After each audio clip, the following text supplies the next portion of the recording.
ഈ കള്ളൻ എന്ന് പറയുന്നത് ഒരു വളരെ വളരെ ജനുവിനായിട്ടുള്ള കാര്യമാണ് കള്ളൻ ചോദിക്കുന്നത്. അതായത് വെറുതൊരു മോഷ്ടാവായവരെന്നെ കള്ളൻ എന്ന് വിളിച്ചില്ല. അത് നിങ്ങൾ വലിയ കള്ളന്മാരെന്ത് വിളിക്കും?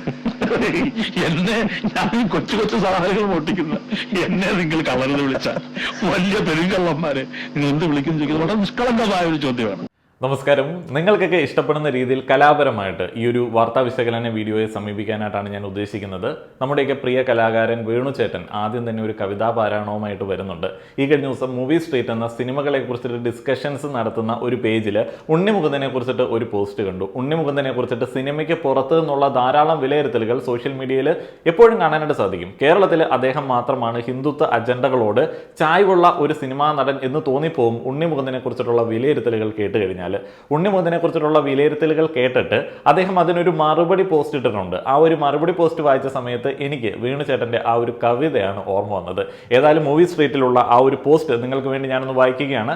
കുറേയധികം ആളുകളുടെ ഒരു ചിന്തയാണ്. എനിക്ക് ചെറിയ രീതിയിലല്ല, കുറെ ഭാഗങ്ങളിൽ വിയോജിപ്പുണ്ട്. മല്ലു സിംഗ് അല്ലാതെ മലയാളത്തിൽ മറ്റൊരു ഹിറ്റില്ലാതിരുന്ന അഭിനയത്തിന്റെ കാര്യം പറയാനാണെങ്കിൽ ഒരു ആംഗ്രി യങ് മാൻ ആറ്റിറ്റ്യൂഡ് മാത്രമുള്ള ഉണ്ണിമുകുന്ദൻ തന്റെ കരിയർ ഗ്രോത്ത് ഉണ്ടാക്കാൻ കണ്ടുപിടിച്ച എളുപ്പമാർഗമാണ് ഹിന്ദുത്വ രാഷ്ട്രീയത്തെയും അതിന്റെ അണികളെയും സുഖിപ്പിക്കുക എന്നത്. ഉണ്ണിമുകുന്ദന്റെ ഏറ്റവും കൂടുതൽ വിമർശനങ്ങൾ നേരിട്ടിട്ടുള്ള മാളികപ്പുറം, മേപ്പടിയാൻ എന്നീ 2 സിനിമകൾ ഞാൻ കണ്ടിട്ടുണ്ട്. അതിന്റെ റിവ്യൂകൾ ഈ ഒരു ചാനലിൽ അപ്ലോഡ് ചെയ്തിട്ടുണ്ട്.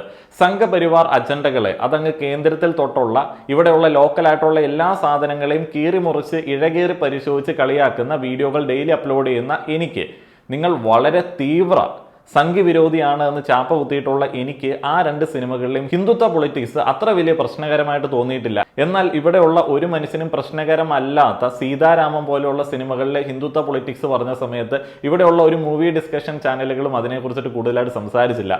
ആകെ കിട്ടുന്ന അവൈലബിൾ ആയിട്ടുള്ള വലിയ കുഴപ്പമില്ലാത്ത നമുക്ക് വിമർശന വിധേയമാക്കാൻ പറ്റുന്ന ഒരു ആക്ടർ, സംഘി എന്നുള്ള ചാപ്പ കുത്താൻ പറ്റുന്ന ഒരു ആക്ടർ എന്നുള്ള രീതിയിലാണ് ഉണ്ണിമുകുന്ദൻ കൂടുതൽ വിമർശനങ്ങൾ ഏറ്റുവാങ്ങുന്നത് എന്ന് എനിക്ക് തോന്നുന്നു.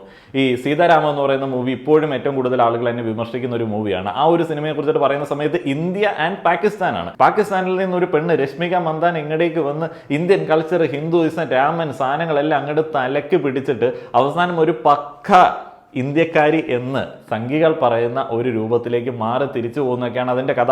അതേപോലെ തന്നെ 2 രാജ്യത്തെയും പട്ടാളക്കാർ, അതിന്റെ പ്രമുഖരായിട്ടുള്ള ആളുകൾ തമ്മിൽ കാണുന്ന സമയത്ത് പാകിസ്ഥാൻകാരൻ ഇന്ത്യക്കാരനെ കാണുന്ന സമയത്ത് ജയ് ശ്രീറാം പറയുന്ന ജയ് ശ്രീറാം ആണ് നമ്മൾക്ക് വിഷ് ചെയ്യുന്ന സമയത്ത് ഏറ്റവും പുളകം കൊള്ളിക്കുന്നത് എന്ന് പറഞ്ഞു വെക്കുന്ന ഒരു സിനിമയാണ്. മുസ്ലിം കൺട്രികളിൽ നമുക്കറിയാം അവരുടെ എല്ലാ വിഷിനകത്തും അവർ ഈ ദൈവത്തെ ആഡ് ചെയ്യും, അള്ളാഹുവിനെ ആഡ് ചെയ്യും. അപ്പോൾ അതേപോലെ തന്നെ ഇന്ത്യയിൽ അങ്ങനെയാണ് എന്നൊക്കെ വളരെ നല്ല രീതിയിൽ ഇങ്ങനെ എല്ലായിടത്തും വിട്ടു തന്ന ഒരു സിനിമയായിരുന്നു. തീവ്രവാദം എങ്ങനെ ഉണ്ടാവുന്നത്, അതിനകത്ത് മതത്തിന്റെ സ്വാധീനം എത്രത്തോളം ഉണ്ട് എന്നൊക്കെ നമ്മളെ പറഞ്ഞ് പഠിപ്പിച്ച് സ്പൂൺ ഫീഡ് ചെയ്യുന്ന ഹിന്ദുത്വ പൊളിറ്റിക്സ് കാര്യമായിട്ട് സംസാരിക്കുന്ന സിനിമകളെ കുറിച്ചിട്ട് ആളുകൾക്ക് മനസ്സിലായില്ല.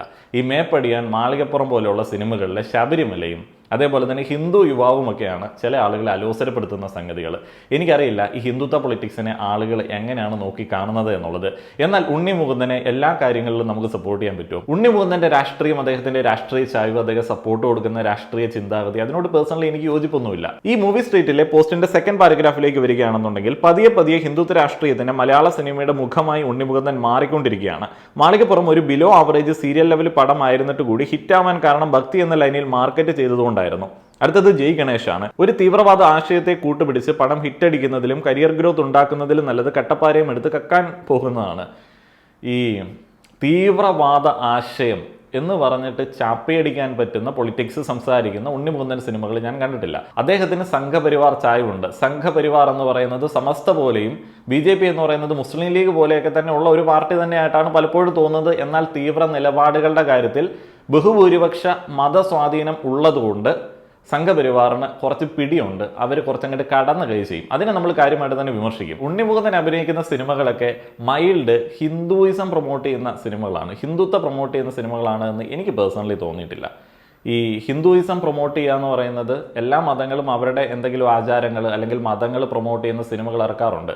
നമ്മൾ പണ്ട് രാമായണം കണ്ട് കൈയടിച്ചുകൊണ്ടിരുന്ന സമയത്ത് രാമായണം അന്ന് ബാബറി പൊളിച്ച ആ ഒരു സമയത്ത് അതിൻ്റെ പിന്നീടുള്ള രാമാഫിക്കേഷൻ്റെ പ്ലാൻ ആയിട്ടുള്ള രാമായണമായിരുന്നു എന്നുള്ളത് ആരെങ്കിലും ചിന്തിച്ചു? അതിപ്പോഴും കൈയടിച്ച് കാണുന്ന ആൾക്കാരുണ്ട്. നമ്മൾ ഹിന്ദു മിത്തോളജി എന്ന് പറയുന്നത് ചില ആളുകൾക്ക് വിശ്വാസങ്ങളായിരിക്കാം, ദൈവങ്ങളായിരിക്കാം. അപ്പോൾ അതുമായി ബന്ധപ്പെട്ട സിനിമകളും അത് ഇഷ്ടപ്പെടുന്ന ആളുകൾക്ക് മുൻതൂക്കം കൊടുത്തിട്ടുള്ള സിനിമകളും നമുക്ക് തീവ്ര സിനിമകളാണ് എന്ന് ചാപ്പയടിക്കാൻ പറ്റൂ. എനിക്ക് അതിനോട് പേഴ്സണലി യോജിപ്പൊന്നുമില്ല. ഹിന്ദുത്വ പൊളിറ്റിക്സിനെ നമുക്ക് അഡ്രസ്സ് ചെയ്യാം, പക്ഷേ ഈ മിത്തോളജി അതിൻ്റെ ആവിഷ്കാരങ്ങൾ എല്ലാം ഹിന്ദുത്വ പൊളിറ്റിക്സുമായിട്ട് കണക്റ്റഡ് ആണ്, അതുമായി ബന്ധപ്പെടുന്ന ആളുകളെല്ലാം തീവ്ര ഹിന്ദുത്വവാദികളാണ് എന്ന് ചാപ്പയടിക്കുന്നതിനോട് എനിക്ക് പേഴ്സണലി യോജിപ്പില്ല കേട്ടോ. വേറെ ഏതൊക്കെ തരം തീവ്രവാദ അപ്രോച്ചുകളുണ്ട്? അപ്പോൾ അത്തരത്തിലുള്ള സിനിമകൾ, അത്തരത്തിലുള്ള ഒളിച്ചുകിടത്തലുകൾ പറയാനായിട്ട് പേടിയാണ്. വളരെ സേഫായിട്ട് വിമർശിക്കാൻ പറ്റുന്ന ഹിന്ദുത്വ പൊളിറ്റിക്സ്, തിരിച്ചു കളിക്കാത്ത ഹിന്ദുത്വ പൊളിറ്റിക്സ് ഉണ്ണി മുകുന്ദൻ്റെ വളരെ ലൈറ്റായിട്ടുള്ള ഹിന്ദുയിസം പ്രൊമോഷനാണ്.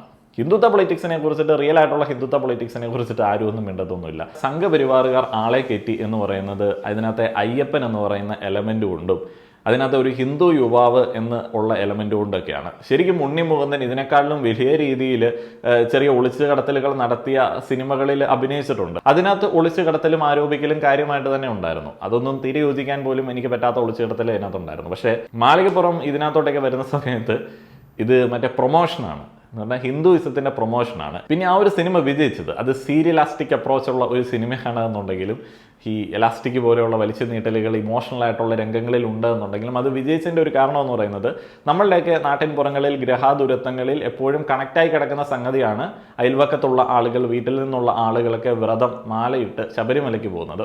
അപ്പോൾ അതുകൊണ്ടൊക്കെയാണ് അത് കണക്റ്റ് ആയത്. അത് നമ്മളുടെ ഇവിടെയുള്ള ഒരു കൾച്ചറുമായി ബന്ധപ്പെട്ട് കിടക്കുന്ന സംഗതി ആയതുകൊണ്ടാണ് ആ ഒരു സിനിമ കണക്ട് ആയത്. സംഘപരിവാറുകാർ ആളെ കുത്തിക്കയറ്റിയ തീവ്ര ചാണക പടങ്ങളുണ്ടായിരുന്നു, മറ്റേ കേരള സ്റ്റോറി പോലെയുള്ള സിനിമകൾ. അതിനു മുൻപുള്ള കാശ്മീരി ഫയൽസ് ഒക്കെ ആകുമ്പോൾ ഓമാരത് ഉരുട്ടി അങ്ങ് അയച്ചു, ഓസ്കാറിന് അയച്ച സാധനമാണ്. അപ്പോൾ അതിനകത്തൊക്കെ ഉള്ള പൊളിറ്റിക്സിനെ കുറിച്ചിട്ട് ഇത്ര ചർച്ചകൾ ഉണ്ടായിട്ടല്ലോ. ഉണ്ണി മുകുന്ദൻ്റെ പൊളിറ്റിക്സിനെ കുറിച്ചിട്ടാണ് ചർച്ചകൾ ഉണ്ടായിട്ടുള്ളത്. ഇനി ഉണ്ണി മുകുന്ദൻ ഇതിന് മറുപടി കൊടുത്തിരിക്കുന്നത് വായിക്കാം. Thank you movie street. People who think that Malikappuram was an agenda movie can skip Jai Ganesh. അദ്ദേഹത്തിൻ്റെ ജയ് ഗണേഷ് എന്ന സിനിമ സ്കിപ്പ് ചെയ്യാം, മാളികപ്പുറം അജണ്ടയാണ് എന്ന് വിചാരിക്കുന്ന ആളുകൾക്ക്. That makes every one who saw the film in theatres as communal as I am being portrayed in the below post. Just because I have done a film that doesn't satisfy a group of people, political and ideological thirst, such public spaces are being used to bring hatred.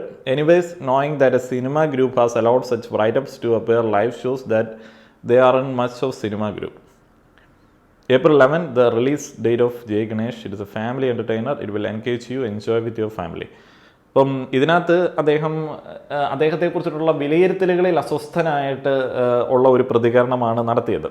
അപ്പോൾ അദ്ദേഹം പറയുന്നു അതിനകത്ത് Hindutva politics സംസാരിക്കുന്നില്ല, അതൊരു agenda movie അല്ല. എനിക്ക് മാളികപ്പുറത്തിൻ്റെ കാര്യത്തിലൊന്നും പ്രത്യേകിച്ച് ഒന്നും തോന്നിയൊന്നുമില്ല. പിന്നെ എന്നാന്ന് വെച്ച് കഴിഞ്ഞാൽ വിശ്വാസം സംരക്ഷിക്കുക എന്ന് പറയുന്നത് എല്ലാ മതത്തിലെ എല്ലാ ആൾക്കാരും ചെയ്യുന്നതാണ്. ഉണ്ണി മുകുന്ദൻ ആരോപിക്കുന്ന തരത്തിലേക്കുള്ള ഒരു വർഗീയ വിദ്വേഷം പ്രചരിപ്പിക്കലൊന്നും ആ ഒരു പോസ്റ്റിലില്ല. അത് വളരെ സൂപ്പർഫിഷ്യലായിട്ടുള്ള ഒരു വിലയിരുത്തലാണ്. അത് വിലയിരുത്തുന്നതിനകത്തും തെറ്റൊന്നുമില്ല, കാരണം ഉള്ള സംഭവമാണ്. പക്ഷേ അത് ഈ രണ്ട് സിനിമകളുടെ അടിസ്ഥാനത്തിൽ പറയുന്ന സമയത്ത് ഹിന്ദുത്വ പൊളിറ്റിക്സുമായിട്ട് കണക്ട് ചെയ്യുമ്പോഴാണ്. മീഡിയ വണ്ണിൻ്റെ ഒരു ചർച്ച കേൾക്കുകയും ചെയ്തു. മീഡിയ വൺ ആ ഒരു കാര്യത്തിൽ രണ്ടാമത്തെ ചർച്ചയാണ് ഉണ്ണി മുകുന്ദനെ വെച്ചിട്ട് ചെയ്യുന്നത്. മുന്നേ ഞാൻ ഔട്ട് ഓഫ് ഫോക്കസിൽ അങ്ങനെ ഒരു ചർച്ച കണ്ടിരുന്നു. രണ്ടാമത്തെ ഒരു ചർച്ച വന്നു. ഉണ്ണി മുകുന്ദൻ ശരിക്കും പറഞ്ഞാൽ ആ ഒരു ലീഗിലേക്ക് കറക്റ്റായിട്ട് അങ്ങോട്ട് വന്നിട്ടില്ല. ഭാവിയിൽ വരാനായിട്ടുള്ള എല്ലാ സാധ്യതകളും ഉണ്ട്. ഇപ്പോൾ മാളികപ്പുറം എന്ന് പറയുന്ന ആ ഒരു സിനിമയിൽ അവർ പറയാനായിട്ട് ആഗ്രഹിക്കുന്നത് അവരുടെ വിശ്വാസങ്ങളുമായി ബന്ധപ്പെട്ട ചില ആചാര സംരക്ഷണങ്ങളും മാത്രമൊക്കെയാണ്. അപ്പോൾ ആ ഒരു സംരക്ഷണം എന്ന് പറയുന്നത് ഒരു പരിധി വരെ അതിനുള്ള സ്വാതന്ത്ര്യം ഉള്ളതുകൊണ്ട് നമുക്ക് അതിനകത്ത് പ്രത്യേകിച്ച് ഒന്നും പറയാനായിട്ടൊന്നും ഇല്ല. അതിനുള്ള സ്വാതന്ത്ര്യമുണ്ട്. നമ്മളിപ്പോൾ വേറെ ഏതൊക്കെ കാര്യങ്ങൾ ഇവിടെ ഉണ്ട്, എല്ലാത്തിനെയും അംഗീകരിക്കുന്ന സമയത്ത് ഇതിൽ നമ്മൾ ഈ തീവ്രത കാണുന്നത്, ഇതിൽ മാത്രം തീവ്രത കാണുന്നതിനോടാണ് എനിക്ക് വിയോജിപ്പ്. ഇന്ത്യ അങ്ങനെയുള്ള ഒരു സംഭവമാണല്ലോ. അപ്പോൾ ഈ മതം ഉണ്ടെന്നുണ്ടെങ്കിൽ ഇമാതിരി എന്തെങ്കിലും സംഭവങ്ങൾ ഉണ്ടാവും. അതിനുള്ളൊരു സ്വാതന്ത്ര്യമുള്ളിടത്തോളം കാലം പ്രൊമോഷൻസ്, അതിപ്പം മതത്തിൻ്റെ പ്രൊമോഷൻസ് നമുക്ക് ഒഴിവാക്കാൻ പറ്റത്തില്ല. അതിനുള്ള സ്വാതന്ത്ര്യമുണ്ട്. അതിലൂടെയുള്ള ഒളിച്ചു കടത്തലുകളെ നമുക്ക് പ്രോപ്പറായിട്ട് അഡ്രസ്സ് ചെയ്ത് കഴിഞ്ഞാൽ ഓക്കെയാണ്. പക്ഷേ ഒളിച്ചു കടത്തലുകൾ ആളുകൾക്ക് മനസ്സിലാവത്തുമില്ല.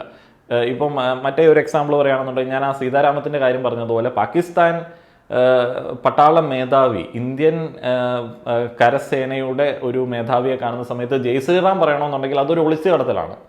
കാരണം അവർ ഇന്ത്യനെ പോർട്രേ ചെയ്യുന്നത് ഹിന്ദു രാഷ്ട്രമായിട്ടാണ് സിനിമകളിൽ തന്നെ. അതൊരു ഒളിച്ചു കടത്തലാണ്. പക്ഷേ നമ്മുടെ നാട്ടിൽ നിലവിലുള്ള വ്രതമെടുത്ത ആളുകൾ പോകുന്ന ഒരു വലിയ മെജോറിറ്റി പോകുന്ന തീർത്ഥാടന സ്ഥലത്തെക്കുറിച്ചിട്ട് അതിൻ്റെ ഭക്തി മാർക്കറ്റ് ചെയ്തൊരു സിനിമ വരുമ്പോൾ അതിനകത്ത് ഉണ്ണി മുകുന്ദൻ പോസ്റ്റ് ഇട്ട സമയത്ത് എനിക്ക് വേണുചേട്ടൻ്റെ കവിത കേൾപ്പിക്കാൻ തോന്നി. ഈ കള്ളൻ എന്ന് പറയുന്നത് ഒരു വളരെ വളരെ ജനുവിനായിട്ടുള്ള കാര്യമാണ് കള്ളൻ ചോദിക്കുന്നത്. അതായത് വെറുമൊരു മോഷ്ടാവായവരെന്നെ കള്ളൻ എന്ന് വിളിച്ചു. അപ്പൊ നിങ്ങൾ വലിയ കള്ളന്മാരെന്ത് വിളിക്കും? എന്നെ, ഞാൻ കൊച്ചു കൊച്ചു സാധനങ്ങൾ മോട്ടിക്കുന്ന എന്നെ നിങ്ങൾ കള്ളനെന്ന് വിളിച്ചാൽ വലിയ പെരുങ്കള്ളന്മാരെ നിങ്ങൾ എന്ത് വിളിക്കുന്നു ചോദിക്കുന്നത് വളരെ നിഷ്കളങ്കമായ ഒരു ചോദ്യമാണ്. അത് ഞങ്ങള് ചൊൽക്കാഴ്ചയായിട്ട് ചെയ്തിട്ടുണ്ട്. സുൽക്കാച്ചാട്ട് വയ്യെങ്കിൽ അതിന്റെ ഒരു സാമ്പിള് സാറിനെ ഓർത്തുണ്ട്, അയ്യപ്പളിക്ക് സാറിനെ ഓർത്തുണ്ട്. വെറുമൊരു മോഷ്ടാവായോരിവനെ കള്ളനെന്ന് വിളിച്ചില്ലേ, വെറുമൊരു മോഷ്ടാവായോരെന്നെ കള്ളനെന്ന് വിളിച്ചില്ലേ, താൻ കള്ളനെന്ന് വിളിച്ചില്ലേ, വെറുമൊരു മോഷ്ടാവായോരെന്നെ കള്ളനെന്ന് വിളിച്ചില്ലേ, താൻ കള്ളനെന്ന് വിളിച്ചില്ലേ. ഉണ്ണിമുകുന്ദന്റെ സിനിമകൾ എന്ന് പറയുന്നത് നിലവിലത്തെ സാഹചര്യത്തിൽ ഇപ്പോൾ ജയ ഗണേഷ് കാണാതെ അതിനെക്കുറിച്ചിട്ട് അഭിപ്രായം പറയാൻ പറ്റില്ലല്ലോ.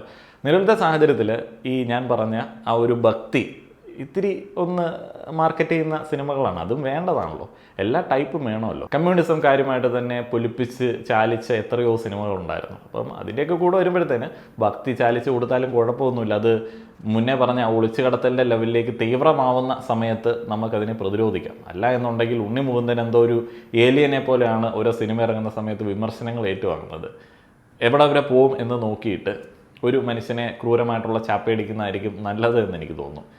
ഇത് ചിലപ്പോൾ നിങ്ങളുടെയൊക്കെ കോമൺ വ്യൂ പോയിന്റുകൾക്ക് വിരുദ്ധമായിട്ടുള്ള ഒരു അഭിപ്രായമായിരിക്കാം. എന്നാലും ഒരു ഡിസ്കഷൻ എന്ന് പറയുന്നത് സാധ്യമാവട്ടെ. നന്ദി.